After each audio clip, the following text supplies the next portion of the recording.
Isso não tem muito a ver com crítica não, tá? Aliás, muito pelo contrário, não tem a ver com crítica em absoluto. Mas é muito importante, é muito fundamental a gente ver um filme como A Mulher Rei, dirigido pela Gina Prince Bythewood e produzido e protagonizado pela Viola Davis, existir da maneira como ele existe, nesse porte em que ele está sendo apresentado aí pra gente, com inclusive algumas das limitações dele também. Eu acho que esse é um daqueles casos aí onde eu vou entrando um pouco mais na questão da crítica propriamente, em que eu compreendo muitas das liberdades, ou pelo menos muitas das familiaridades do projeto, justamente por conta dessa importância desse contexto em que ele está surgindo, em que ele está sendo lançado, em que ele está sendo produzido, um contexto que a gente não pode fugir de chamar de boneco fever.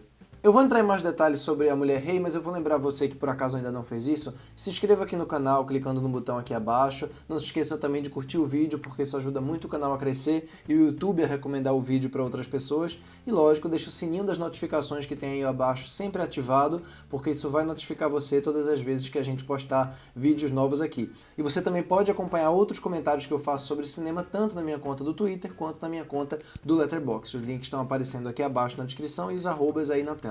Bem, esse filme aqui vai se inspirar, e é preciso que a palavra inspirar fique bem clara, tá? Em letras garrafais mesmo, num período histórico muito importante da África, do oeste da África, né? Entre o século XVII e o século XIX. Aqui, especificamente, a gente vai pegar o início do século XIX, quando a personagem ficcional, mais uma vez, que fique claro, ficcional, da Viola Davis, a Nanisca, é uma comandante de um exército de mulheres do aí sim verdadeiro reino de Dahomey, um reino escravista que está exportando escravos, né, para a Europa. A Europa está chegando ali na África, está negociando com o rei, que é interpretado aqui no filme pelo John Boyega. A personagem da Viola Davis, que é essa mulher durona, firme, uma grande líder, mas que tem um lado mais delicado e um passado muito pesado que vai sendo revelado aos poucos, vai tentando convencer de alguma maneira o rei, a despeito de pessoas que discordam ali dentro do reino, da importância de os Dahomey pararem de explorar o tráfico de escravos, né, pararem de escravizar o próprio povo e começar a basear toda a questão econômica deles, né, basear toda a força deles na venda de azeite de dendê, já que eles têm ali uma produção muito alta, etc, etc.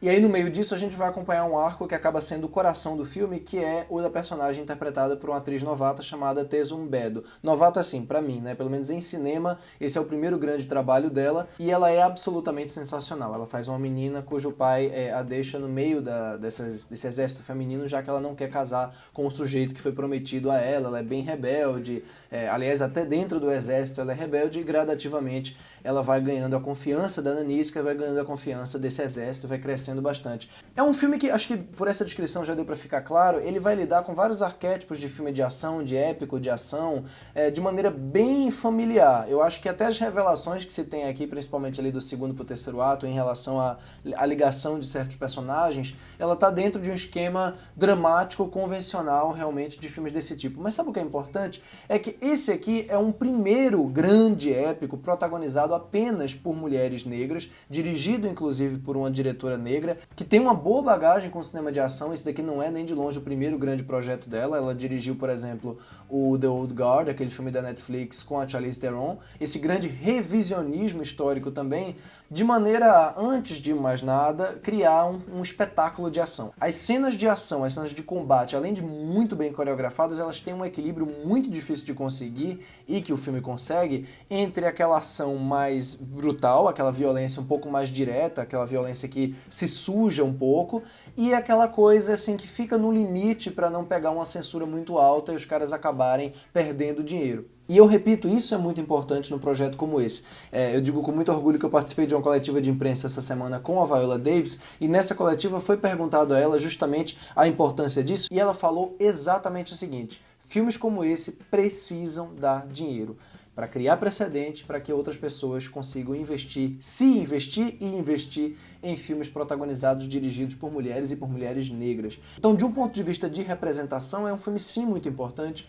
é um filme histórico, né?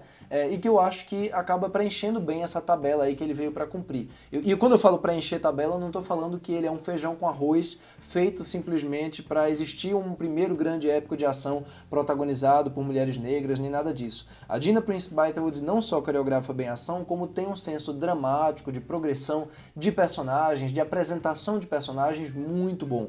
E lógico que ela tem aqui o maior trunfo de todos, que é a Viola Davis. Diga-se de passagem, num papel que eu acho que exige muito mais dela de um ponto de vista físico, né? Ela nunca fez um papel tão voltado para a ação como ela está fazendo aqui, aos 55 anos de idade, quer dizer, é absolutamente impressionante o que ela faz do ponto de vista de fisicalidade, mais até do que de um ponto de vista dramático. Ainda que seja um personagem sim muito bacana, ainda que ela seja, que tem uma carga dramática forte, que como eu falei, vai sendo revelada aos poucos, mas isso a gente já viu a Viola fazer. A força aqui está justamente nela conseguir conciliar essa personagem que parece uma pessoa com essa heroína de ação que beira quase um filme de super-herói. Aliás, às vezes ele realmente, ele tem a estrutura convencional de um filme de super-herói, e isso não o diminui em absoluto, pelo contrário. Eu gosto da diretora conseguir fazer um filme que tem esse apelo crowd pleaser, né? Quer dizer, que tem esse apelo comercial e que vai agradar multidões, ou que tem potencial de agradar multidões, e não perder de vista alguns elementos mais fundamentais da caracterização daquele mundo. É um filme que, de um ponto de vista de iconografia, de direção de arte, né, de ambientação,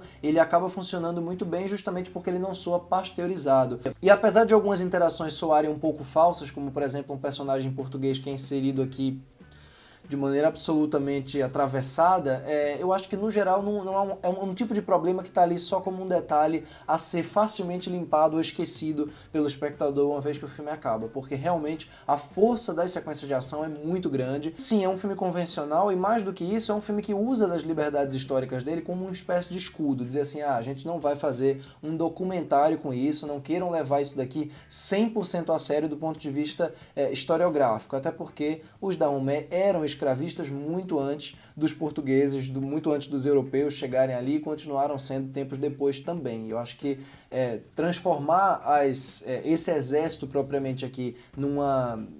que a gente pode dizer isso, num exemplo, né, de representação, ou pelo menos num exemplo a ser glorificado, não é exatamente o caso. Mas eu acho que o fato deles colocarem uma personagem ficcional e arcos ficcionais como esse da Viola ajuda a dissipar um pouco esse problema, ainda que sim, a rigor o ideal teria sido, sem dúvida nenhuma, para evitar qualquer tipo de polêmica, criar nomes novos e dizer só que eles se basearam em algumas dessas histórias para fazer um revisionismo total, como fizeram, por exemplo, muito bem com aquele filme Vingança e Castigo, que é um filme que, claro, não tem o mesmo teor escravista, nem nada disso, mas é um trabalho que se baseia em algumas figuras históricas reais e faz ali uma fantasia absoluta, e tem um elenco inteiramente composto por negros em filme de faroeste, quer dizer, teria como se fazer algo parecido aqui na Mulher Rei. Mas assim, não adianta ficar especulando sobre o filme que não é, né? Não adianta ficar especulando sobre o filme que nunca foi, que nunca aconteceu. O filme que existe aí, A Mulher Rei, eu acho que é muito importante de um ponto de vista de criar precedentes, de abrir portas, e como um equilíbrio muito fundamental entre épico de ação e filme de personagens que consegue envolver dramaticamente você dentro de uma jornada familiar, eu acho que ele cumpre muito bem.